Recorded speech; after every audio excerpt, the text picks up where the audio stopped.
what we had put into the newsletter to invite people here, we said the New Harmony Task Force asked the question, how safe is our democracy? These are challenging times for arts organizations, but in particular for those who serve the LGBTQI+ community. This webinar will offer an open space to discuss how we deal with a constantly changing landscape while making sure our choruses continue to flourish. So that is the basis of the thoughts that we're going to share tonight. And I'm going to open the floor and see who would like to kick off the conversation. Don't be shy.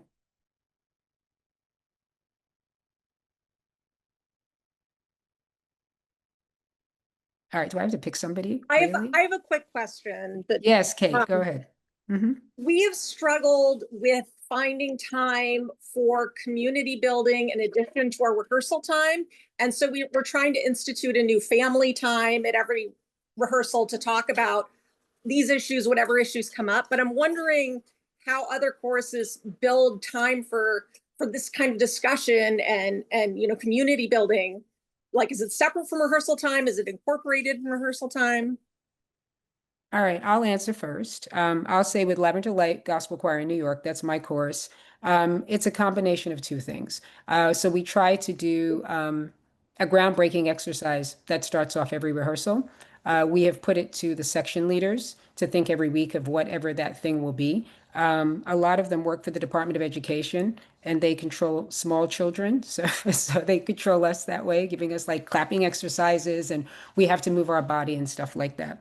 Every so often at rehearsal, we will also do a lightning round of people checking in about how they are.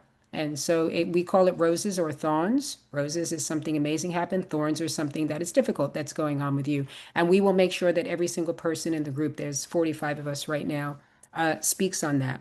Separate from that, we have social time is built into the sectionals. Our course is SATB. And so each of the section leaders they schedule about 2 sectionals per season. And then on top of all of that, we have people that try to plan little get-togethers, whether it be karaoke or just going to somebody's house to have pizza. So in our course, Kate, it's a combination. There's not enough time to do it consistently in every rehearsal. So you try to do as much as you can in rehearsal, and then you build a structure outside of that as well. So other thoughts? I'll say that. Go ahead. Yeah, I'll just say that as a New Harmony facilitator, that most of the choruses that I work with set up the New Harmony sessions for once a month for a 2-hour session, and it is at a separate time than rehearsals, and that's usually over Zoom. And the places that I've gone in person have usually been either in a retreat context or in a separate kind of all-day workshop. Thank you, Sam. ESK, I see your hand up. Yeah, so we've really struggled with this since COVID, especially. And finally, in the past year and a half, I think we settled into the sectionals as well, similar to what Lavender Light was doing. But we just had we have an annual overnight retreat that we try to encourage everybody to go to. And that gives us more time. So we had it this past weekend, and we had about 8 hours of rehearsal and 4 hours of workshop, and then the rest of the time for 2 days was just free socializing, community building. And I think being very intentional about having that time together and not necessarily making it mandatory, but encouraging it being mandatory has really helped kind of build up some more community, especially over the past few years. Excellent. Excellent. Thank you. Reed, I see your hand up. And then Abby. Yeah. Ever since COVID, we've had a social committee that's done a lot of things of structuring different kinds of events outside rehearsal at different times of the day, different kinds of events based on age and mobility and stuff like that. But those have become even more important now. But the other thing that our director has instituted since the election is what he calls gratitude time. So at the end of every rehearsal, we spend about 10 minutes and he just says, okay, who has a moment of gratitude they'd like to share, something that happened good to them during that week. And it's so uplifting to hear people's stories. It just reminds us that we are together in all of this, and it's not always all bad all the time, because it's so easy to go down that rabbit hole. So those are the kinds of things that we're doing in PGMC to really try to uplift ourselves. Also, we sing "We Shall Overcome" periodically, just at break, at rehearsal, because we need the reminder that we will overcome. So that's what we've been doing. Thank you, Reed. Abby, were you going to add to it? Your hand was up. Yeah, I was gonna say for our chorus, it's pretty much we don't take out a separate time for that, but we do this. For example, when I started raiding a lot of Los Angeles downtown where some choristers live and things like that, there's no way I could just start rehearsal without talking about these things because you can feel it when they walk in the room. So I encourage like ADs, EDs, those in charge, even section leaders, if something like that is happening, take a moment out of your rehearsal to actually give breath and life to those situations. And then you can use your rehearsal as that joyous moment of releasing all of that. Just don't ignore it. There's too much going on right now that sometimes choristers come in and they just, pardon me, they may not be able to express how they're feeling, and you're trying to get them to sing and they're feeling crappy already. So I think just taking that approach to open up the floor for a few minutes of discussion like that, and then when that is let out, hey, let's make a joyful noise and see what we can do, and lifting our voices, this is how we protest, things like that. Thank you. I want to acknowledge that Susan Shapiro has joined the conversation. Susan, do you want to say hi? We all have done introductions earlier. All right. Well, Susan will click on if she wants to. So we will continue on. I see ESK said we've also been singing "I Will Be Your Standing Stone" periodically. Yes, I mean the one thing that we all have to tie this to is music, right? It's our choruses. That's our common thread. And so in the end, we have to be coming up with, I think it's good ideas to have certain songs that can keep us encouraged. The other thing that I think it's important to not shy away from, when we had started these conversations with New Harmony about what this webinar might be about, in the beginning, we were definitely using the word trauma. And I think that we should not be afraid to say that, like these are very traumatic times that we're in. I sometimes feel battered by the news. Like I can't keep up with all the changes that seem to be happening every day. And wanting to make sure that I can stay afloat. And so sometimes when you're doing these check-ins at rehearsal, you should also be prepared in case somebody's really overwhelmed so that you can handle it and support them. Like don't back away from it. If you're going to have an open floor for people to say what's going on with them, then you need to make sure that you have the stamina to meet them where they are. I say that because sometimes we do the lightning round in Lavender Light, and you sometimes find out things about people that you didn't know. We had a member, a tenor, who was really quiet, and when we did the lightning round, he revealed one day that he was housing insecure, and that was something that we didn't know that he was carrying with him.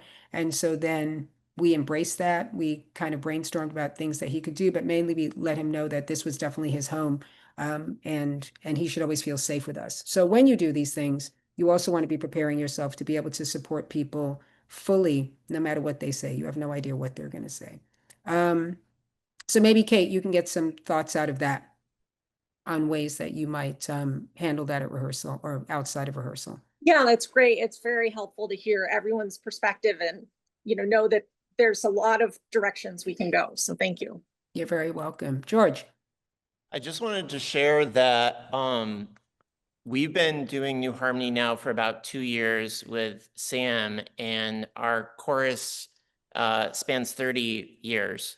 And some founding members still are in our chorus. And one of the things that we took out of one of the sessions was that our chorus wanted more community. So we now schedule every third Monday of the month, an hour before rehearsal, a community pizza night. So we order all different types of pizza to make sure that we accommodate food needs. And it's about an hour spent downstairs in the basement of the church that we rehearse at, to make sure that everyone just has that extra time. So you have to build it in, but know that your process will blossom in the way that your chorus sees fit. Thank you, George. Thank you. That's well put. It'll blossom in the way your chorus sees fit. That's a very good way to put it. So let me pose another question then. So here we're talking about building extra time and community. How are we all balancing the politics that's around us right now, or are we not? Are we just singing? I'm interested to hear from people how that's playing out in your different organizations. Yes, Andrea. Yeah, last spring there was when there was the announcement that Washington Organic Chorus was invited to perform from the Kennedy Center. There was a lot of passion and people wanted to do something, and because there is a 501c3 restriction that we need to abide by. We decided, Jerry, artistic director, decided that, and I think it was a very clever, but also very satisfying for the members.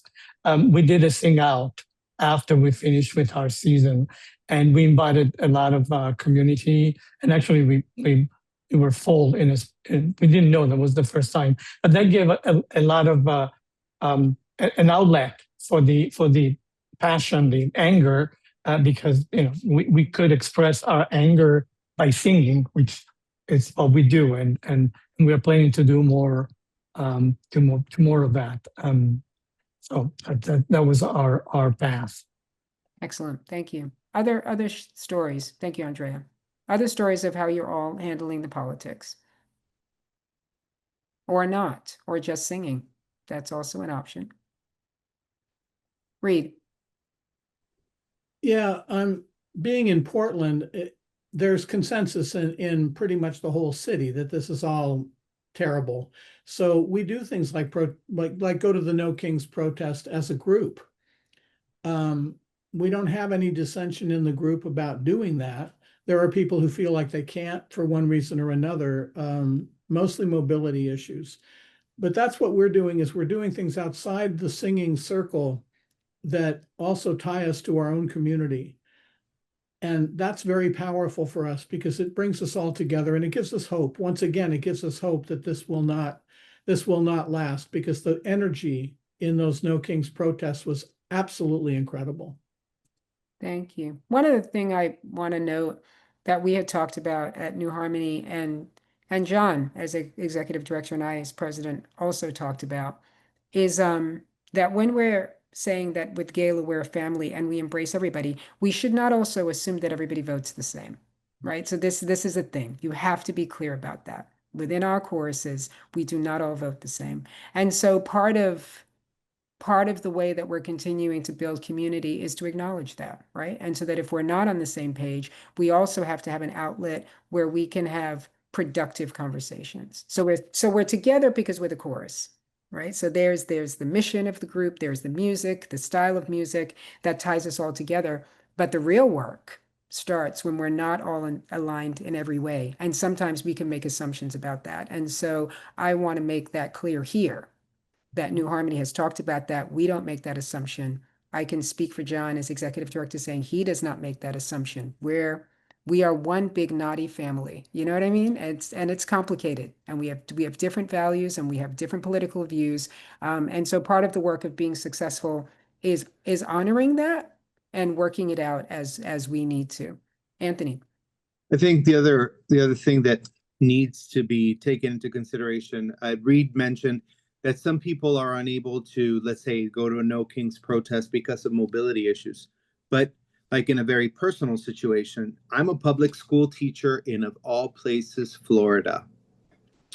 And when the Charlie Kirk situation happened, within 2 days, we had received a letter from the Department of Education stating that we were not allowed to speak about this or post anything related to that, or our jobs would be in jeopardy.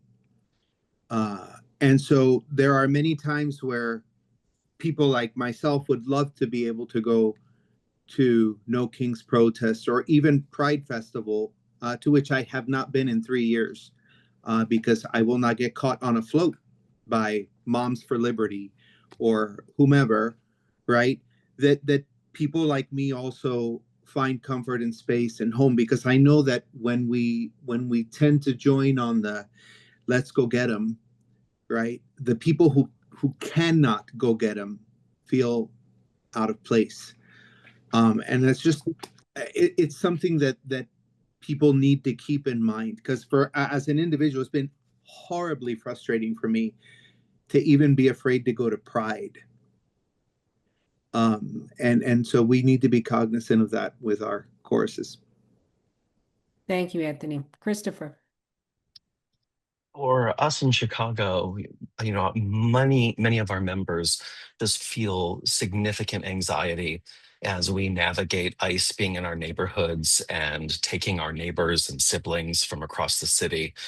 And, you know, I think that there's this general lack of feeling in control, of not being able to do anything about it. And so some of the things that we've done have been meant to help people regain a sense of control, where we've had members say, hey, can I have a box of whistles and directions for engaging with ICE in the city in nonviolent ways? And so we've allowed you know, boxes of those things to be there for the people to talk to one another after rehearsal or before rehearsal. So that way they can feel a sense of regaining some control and helping those in their community in a more direct way that are under siege. Thank you. Thank you. And this is an interesting concept, right? Of us being under siege in a way, like we're just trying to sing, live our lives. You know, here in New York, I work at the New School University. It's a private university, but it's liberal arts. And this year for graduation, instead of saying to the seniors, we'll see you at 2 o'clock in your robes, we were saying things like, if ICE approaches you, make sure you switch off your phone. Here is a list of the lawyers that you can call. Run inside this building. Make sure your parents know. Like, it was very different. It was very different. And then, oh, and by the way, we'll be able to give you your diplomas as well. But let's make sure that you're safe and you can actually get to the ceremony in the first place. So these are really, really challenging times for us. And I think that what Christopher's saying in terms of the whistles and the pamphlets, what we're doing at my school, there's a pamphlet called Know Your Rights. You know, people have to know their rights. Making sure that everybody is equipped for anything that might happen to them outside of the rehearsal hall. You know, a lot happens between, most of us rehearse weekly, I assume, and a lot happens in those other 6 days. Some of the stuff we know about and some of the stuff we don't. And it's trying to make sure that we are adequately equipped to support each other as best we can. Abby. Cool. I was going to also say, also being sensitive to your choristers. Not everybody is going to let their own American status, i.e. be it immigration, being citizen born here, known. So sometimes when we have these conversations, it's been our experience in our chorus where people are talking about their fears and everything. And then I've had people come up and say, well, you know, yeah, I'm trans and I'm worried about this and that, but I'm also worried about the fact that I might be taken away, period, just because of my own standing here in America, being brought to a country when I was a baby or something like that. And they just advised me to say, just to be more cognizant of some of these conversations we're having, because we all, while we're going through all of this, some of us are living in a more comfortable bubble or a more comfortable bubble of oppression than others. So just being mindful of those things. And I encourage any ADs or EDs or those that are in leadership to really discuss those things among your chorus leadership to know how to address those issues. I don't know about other courses, but I have people here that are on our course on asylum from other countries and are trans-identified. So it's almost like they don't want to be in the streets at all now. Like, don't want to come to rehearsal, don't want to do any of our shows or anything. They just want to be a shadow in America. I'm reminding them that you came here for a reason and don't be a shadow, and let us be your cover while you're being that shadow. So things like that. Thank you. So now to pivot a little bit, but not a lot. How does this play out in our music? I'm interested to hear, Georgie, maybe you could speak on this. Like, what do we do? Because ultimately we sing. We can protest and we can march, or we can not, but ultimately we sing. And I'm interested to hear how people feel about the shows that they should be producing this year, the places that they should be singing. Like, that's part of our activism. Our activism is our music, and our strength is being out there, and so that people know. So, Georgie, I'll start with you, and then we'll go around. I encourage you all to just start following every Gala course that you can on social media, Mhm. because you'll find joy in the chaos.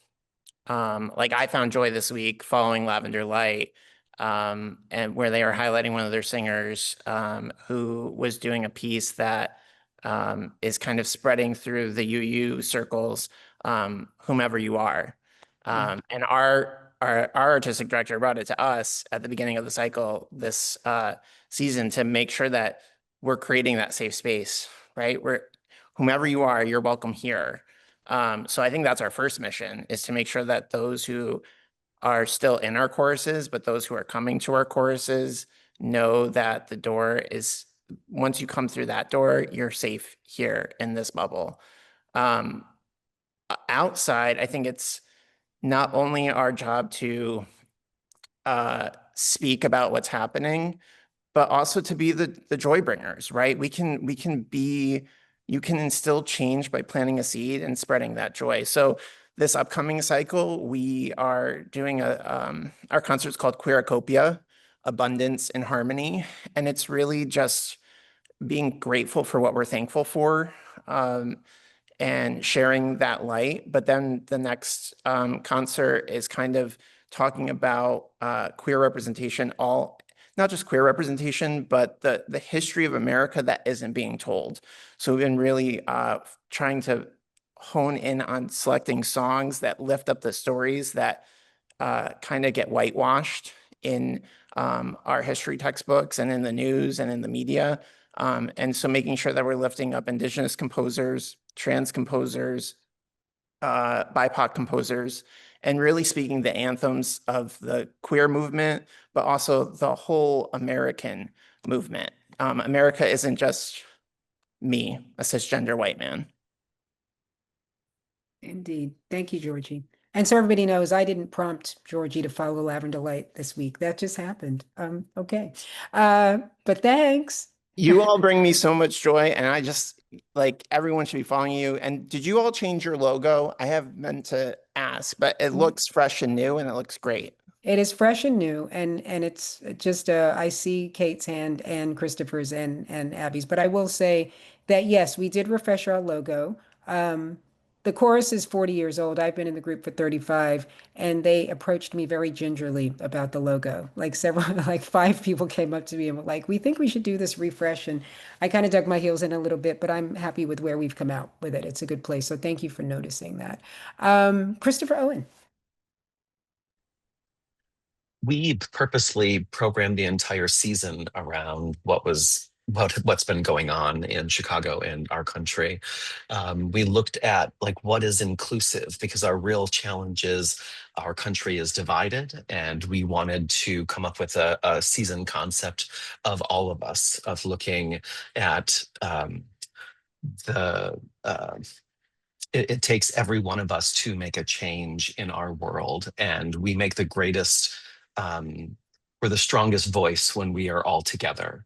And so we have our 3 concerts in our season. That the first one is Comfort and Joy, because we are comfort for one another, and we are joy. We are LGBTQ plus joy through and through. We need to shout that from the mountaintops, because that is who our choir is and how we change the world in the most effective way. And then we're moving into a concert called Rooted and Radiant, that really looks at our connectedness with the earth and everything on it. And then also our final concert for our Pride concert is Singing for Our Lives, where we look at, the first brick at Stonewall, Black trans voices throwing bricks and singing We Shall Overcome. And then looking at all of the historic times where the voices of our community have come up to create positive change. And so we're slowly building in sort of a history lesson within our own community for some of our younger members as we attempt once again to use this powerful vehicle of music to shift the world in a more just way. Thank you. Thank you, Christopher. Kate. I wanted to say that we were one of the choruses that performed in the spring the Polly Murray cantata. And if you haven't checked it out, you should check it out on the Gala website. And our chorus was just overwhelmingly thrilled to be doing this great piece of new music that was talking about all of our histories and all the underrepresented, all the ways people have been underrepresented and ignored. And, you know, the more Gala can help us, because we couldn't have commissioned that on our own. We just don't have the finances for it. So the more Gala can help us commission things like that and allow us to participate in it, you know, I think we would all be thrilled to do that. Thank you. Thank you. Abby and then Reed. I'm taking notes too. Yes, I say what we've been saying is our music is our protest. And being a trans-identified chorus, every time we pick a song, there is a protest piece to it. Just by our simple defiance of being a bunch of trans and non-binary people getting up on open stages nowadays. But something that happened from this is we have a new song written by one of our music directors called You Can't Erase Us. And it's actually getting traction. It is on Sheet Music Plus. And it was just sung by another chorus in Vancouver, by a mixed chorus in Vancouver. And it's songs like that that are really going to help your choruses right now. We can't, a lot of us are 501c3s, so we can't really protest in that way that we want to. But let your music be your protest, and that's what we're doing. And Kate, we are also doing Polly Murray this season with South Coast Chorale, and the music in that is excellent. And I love the point that you just said with Gala helping choruses do things like this, especially for those that don't have the budget for that. So just know that is duly noted for Gala notes later. It is. Thank you, Kate. It was noted. I didn't respond because anytime someone says money, I have to pause. So that was all right. As the president, I can't be, I mean, this is public and this is being recorded now, right? So I don't want you to think I didn't hear you. I heard you. The executive director is on this call, so he heard you as well. So it is duly noted. I do think that, yeah, when pieces are being commissioned, we want them to be spread far and wide, and considering how sponsorship would happen is a thing that we can talk about. So I did hear you.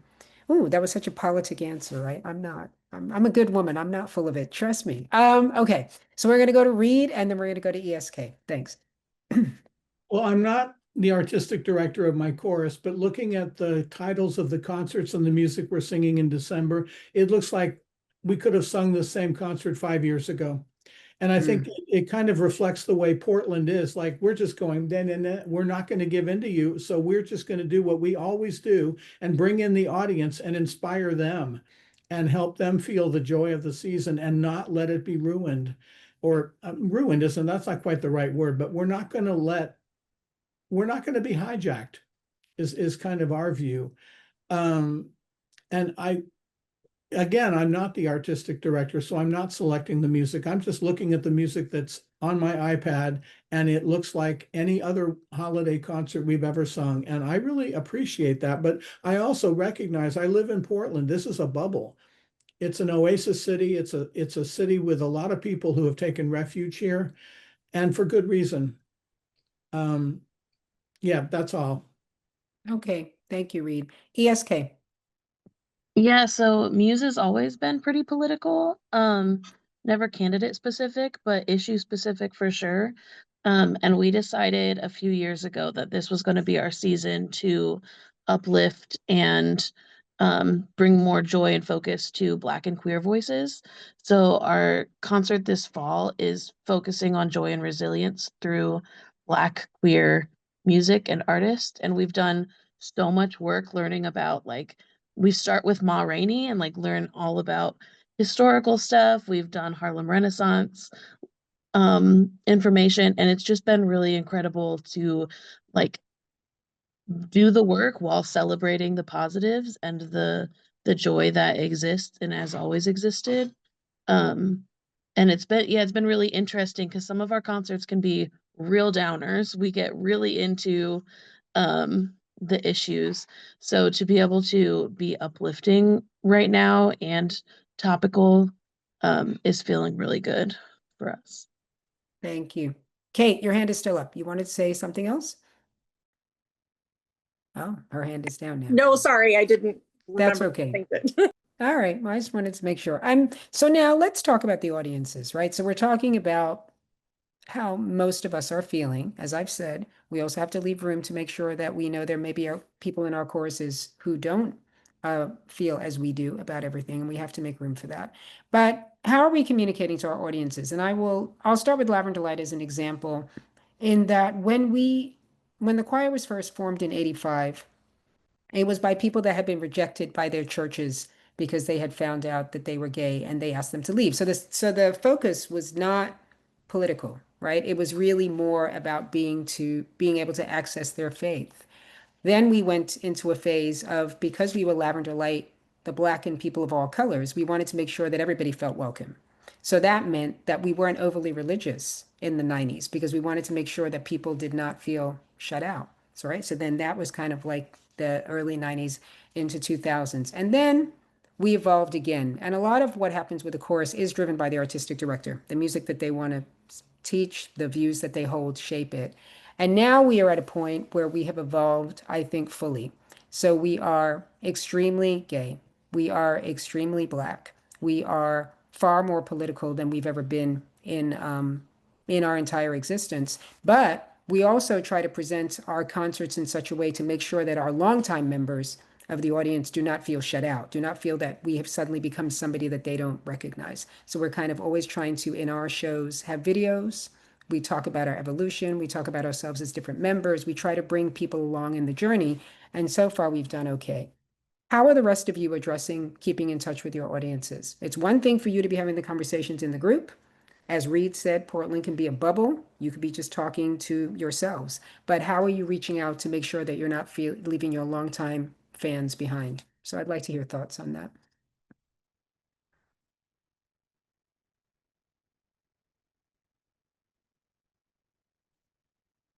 Thanks, Drew. I also want to hear thoughts on this as a younger member of a choir that's been around for 43 years. This has been pretty difficult because like the feminist movement has evolved, and we've faced some backlash on our are we trans inclusive? Are we not trans inclusive? And we've lost some people, and it's hard for me to care about that. Like, I know that's the goal. Like, we should want to keep everybody. But to be honest, like, it's like, that's my priority. So I'd also love to hear some more information and feedback on how others are doing that. Maybe open my eyes a little bit on how I could be better. All right. Well, firstly, ASK, I'm sure you're fine as you are. All right. But we'll hold that thought and we'll hear what Georgie has to say.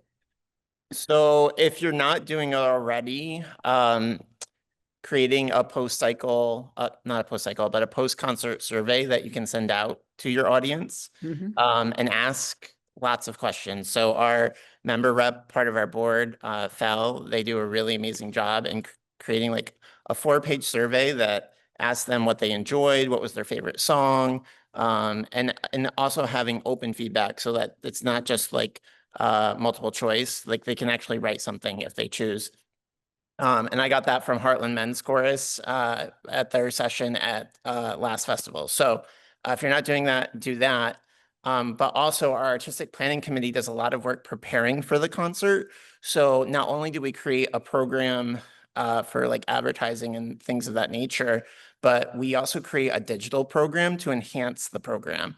So the committee gives you more detail about each song that was chosen and a little bit of history and background. By scanning that QR code, our audience members can read a little bit more about the piece.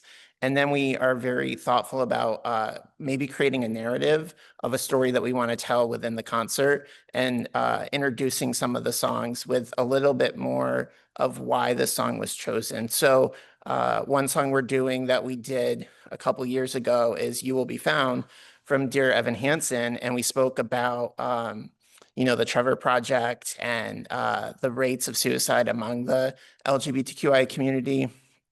And how it impacts our community specifically. So we'll probably end up throwing that in again this cycle. And then there's a huge interlude piece where the piano gets to highlight a little bit. And so the last time we did it, we also lifted up the names of the LGBTQI community that had helped others be found. All the way from like Harvey Milk to Marsha P. Johnson to Sylvia Rivera and others. So it was a great way to kind of interact with the audience in a different way than just singing to them. Thank you, George. Kate is asking if you could share a sample of the survey. Sure, we can send it out to you. Great. We'll send you the whole thing so you can see it. Okay, very good. Thanks so much. Excellent. ESK, I want to double back a little bit in terms of the struggles that happen with choruses. I'm not sure if it's once you're 43, Lavender Light is 40. And I think that as we get to a certain age, I don't know if anybody knows the definition of a legacy chorus. Is it 35 years or more that you become a legacy chorus? But we're up there, right? And when we're struggling between the people that have been in the group as long as I have, 35 years, 30 years, 20 years, some of us a long time, and then other people that have been in less than 3, there can be a big gap in terms of what we're doing and what we're about and how they understand us. And so for Lavender Light, we always go back to the mission statement. We make sure that we're still comfortable with where it's at. It was written a long time ago. Does it still hold relevance? And is that the direction that we're in? We make sure that people have a good understanding of our mission and who we are at the audition process. So when they're coming in, we're saying, this is who we are. This is what we stand for. This is what we do. This is what we might not do, so that people can understand before they even sing their songs.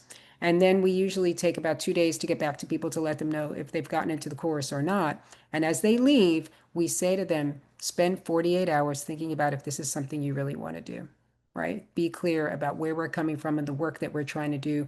There is no wrong answer, and we would love to see you. But if you decide it's not for you, then that will be fine. And we have found that by taking the extra time to talk about things that are not necessarily musical, because auditions are really focused on a person's ability to sing, but really stepping outside that a little bit to expand what we're talking about in terms of who we are has been working really well for us in terms of people being on the same page. And then, of course, when people are raising things that need to change, like Georgie said, you refresh the logo, that was the right thing to do, right? And so people but when people were suggesting refreshing it, they also did their homework as to why they wanted to refresh it, not to change it just because. And I think sometimes dialogue breaks down when you don't have all your ducks in a row for the argument that you're making, right? You're saying, I think there needs to be a change. Someone says, why should there be a change? Well, just because it's time. You know what I mean?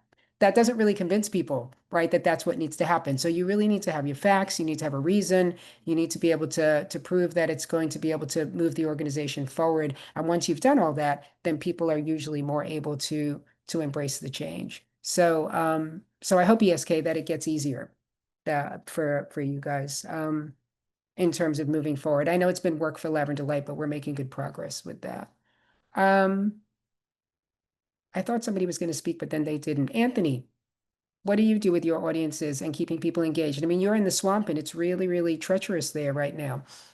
We have a really interesting dynamic because as much as we're upset about it and as much as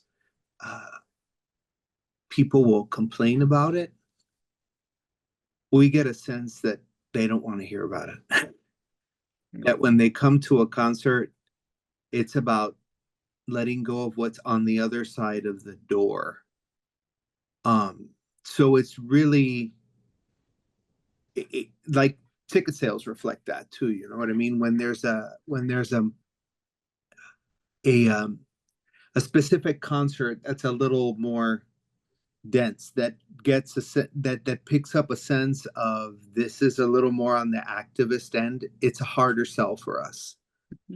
Our community will come to the Disney concert and sell out and beg for another night and sell that out. We're keeping our fingers crossed. There's a work on the Pulse commemoration that's coming in June for us. That sells well, but those are always a challenge because our audience doesn't really seem to want to hear it when they're paying money to go to a concert, because sometimes it's so hard that you just want to block it out for an hour and a half. With the chamber group, it's a little bit different because it's more on the outreach end. And so then the pieces that I get to select for that are more on the affirming community and garnering support and standing for each other and that kind of bit. But with a larger group, it's a much harder sell. Thank you for that. And so Anthony is making the important point that I was hoping that he would make.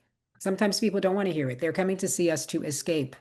They're coming to see us for 90 minutes, 2 hours of beautiful music, and they want to leave happy. And that's not an unreasonable desire either, right? So as we're doing our programming, we do need to keep that in mind, who our audience is and who we serve. Half the reason that we came together was because we wanted to share our gift with the world, right? So we all came together, we came to choruses, and that's what we do. Like, we're in the music business. And so I think part of what we have to balance is what is going on with our choirs, making sure that we're there for each other so it's a safe community, but also not forgetting that there's a larger community that we interact with. And sometimes they just want to be healed through music. And that's not a bad thing. That's a very good thing. And it also gives us joy, because I think that's the other part of it, is that sometimes when we are really wedded to every single thing that is happening in the world and how overwhelming it is, that also then starts to affect our joy. And for many of us, we joined these choirs because it was a safe community. It was a place where we could be ourselves, but we could also be happy, you know? And I think that the challenge now is to find that happy place in the midst of what sometimes, and I'm just using I statements, sometimes for Maria Elena, the world feels really out of kilter. It just feels crazy. And I want to go to my rehearsal and I just want to sing some really good music and just forget about it for a while. And we have to give ourselves permission that that is okay too. Abby, we have 3 minutes left. What are you going to say? Real quick, I was just gonna say too, that all of the choruses came out of some kind of political unrest. You know, we didn't just form these choruses just because. So they all came out of something. So remembering that kind of feeling and joy into your audiences, you can find very smart ways to infuse your what you want to say to the government right now. Like, we will say before singing, you can't erase us, like, oh, hey, Mr. President, or Mr. USA, I got something to say, and it goes like this. You can't erase us. Just those little playful things can help the audience lighten up, and they're like, oh, I get it. This is really cool. They're giving us a message, but they're also realizing that we too are American. I mean, you know, it's all of us are going through it in different ways. Having a trans and non-binary chorus, even down to what ESK was saying about the name, we get that all the time as well. You know, there are a lot of non-binary people that are coming in saying, well, I don't use trans, I use non-binary, or things like that. But you go back to your mission, vision, and values and add that. But with your audience, you want them to go away joyful, happy, but also knowing who you are as a chorus, knowing who we are as LGBTQ plus people, seeing our humanity and our American standing, because we are not second, third, or fourth class citizens. So that's it. Thank you. Anthony. From a programming standpoint, what I've been finding, particularly with my audiences, is one really well selected and well placed piece of music in a program can be far more effective than 2.5 hours of what we have gotten in our surveys sometimes as preachy, right? One really well-selected piece of music and well-placed will have the effect that it needs to have. You know, it's just it's what it is. I'm in a strange place. Sorry, we eat gators. Indeed, you do. Gator is Georgie. good. Just one other thing is that Yes. maybe your audiences aren't all LGBTQIA. Yes. Maybe our audience is also, there's allies in them. And maybe there's also allies in our choruses, and we need to be mindful of that as well. Thank you. Thank you, Georgie, for saying that. Mindful. That's the theme of this. We have to be mindful about how we're growing, how we're changing, who we are, where we think we're going, who we're singing to. It's a lot to think about, but it's necessary because I also think that helps us stay relevant. It helps us thrive. We are in a money business. We do sing and sell tickets, and then we take that money, and that's how we survive. We can't ignore all of that. So yes, it's balancing all of these things and still being able to make good music and a positive change in this world. It is 9 o'clock. John, did you say we just had an hour? Was that right? I don't know if John is still with me. He might have walked away, but I think he had said that the webinar was just an hour, which means we're at time. Gary is saying yes, an hour. Gary's like, yes, I want to go off and do something else now. Okay, Gary, got it, man. And I'm not offended in any way, but what a great hour. So I think New Harmony cohorts, this encourages us to do another one. All right. So we're going to put our heads together and we're going to come up with another topic. And we're going to keep doing these check-ins. That's what we're trying to do with New Harmony. We want to be able to check in with our Gala family, make sure they're okay, and provide rooms where we can talk on a range of topics and get good ideas and support each other. So I think this was our pilot. We hadn't done this before, but I think it went all right. And so I think we're going to do another one. So you'll be seeing us soon. Thank you all for joining us tonight. It's good to see you. We will be having symposium in February in Columbus, Ohio. So I'm not sure if any of you are registered for that, but if you are, New Harmony will be teaching some workshops there, and it would actually be great for us all to see each other in person and sing together in fellowship and all of that stuff. So Elena, do you thank want to you. say something about the Intersex Awareness Day and the new chapter? Yes. We've also developed what we decided with the New Harmony workbooks is that it took a lot of blood, sweat, and tears to get workbook number 2 done. So then we said, we're not going to start number 3 yet. Instead, what we're going to do is write addendums to the workbooks that are already there. And then eventually we're going to be working on a project where we combine both of them into one. But the next chapter that we have written, and I want Sam and Reed to back me up in this, is on intersex. And this was something that, again, came up at, I think it was a festival that we had a member who came and said, I'm intersex and I'm in my chorus, and I find that people don't really understand us as a part of Gala, and we would like to expand on that. So he joined our committee, and we've spent about a year and a half, I think, working on an intersex chapter. That is going to be an addendum to workbook 2, and we're also going to be presenting it at symposium in February. Anything you want to add to that, Sam? Is that enough of an explanation? I mean, did you want to say something? It's like you. I got it. Yeah. Just to remind everybody, if you don't know, Intersex Awareness Day is just in 3 days on October 26th. So tell your social media people that put out anything for your choruses that is Intersex Awareness Day, and help spread that message, because we want to have our full communities in all of Gala choruses.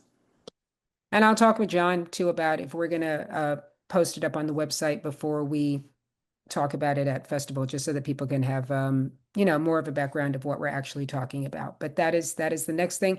The other thing with New Harmony is we're always talking amongst ourselves about what other chapters we need to include in the book. So if you have any thoughts on that, then always feel free to write to us. I'll actually put my email in the chat. And it looks like Georgie has a question. I got Okay. just 2 quick ones and maybe some additional resources for all of us choruses out here. what to do if ice shows up. So maybe like a how-to sheet for courses, and if someone's already done the research, this would be great. To a calendar reminder of all of these great lift ups, right? So like if there's already a PDF out there and you all have created one, let's put it on the Gala website so that we all have access to it, and it's like our little token reminder. Okay, great. I'm just writing this down, and the ice one sheeter. That's a really great thing. All right, so I will make a note of that. And I might, Georgie, I might look at what we're using at the university at my job as a background for that, because we already have that developed for the students. All right, it's 9:05. I'm just babbling to make you stay with me, but I know I have to let you go. So that's what I'm gonna do. Everybody stay safe, be well, continue making good music and loving each other. And we'll see you real soon. Thanks, everybody. Thank you. you. Good night. Great night. Conversation.